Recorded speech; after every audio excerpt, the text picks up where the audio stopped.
అందరికీ ఎంత ఇలవేల్పు దైవం అనేది మనందరికీ తెలుసు.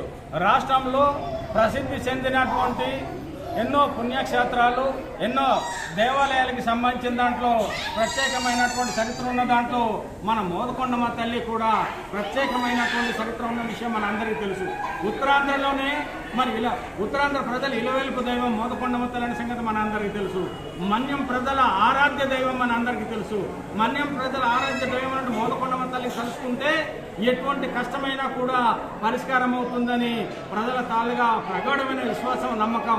అందుకు తగ్గట్టుగానే మరి రోజుకి దినదినాభివృద్ధి చెంది ఈ రోజు రాష్ట్రంలోనే ఓ ప్రత్యేకమైన స్థానం సంపాదించినటువంటి మోదకొండమ్మ తల్లికి సంబంధించి మరి ఎన్డీఏ కూటమి ప్రభుత్వం అధికారంలోకి వచ్చి రాగానే మరి 10వ తరగతి పాఠ్యాంశంగా మోదకొండమ్మ తల్లిని కూడా చేర్చడం అనేది ఇది ఒక మంచి పరిణామం.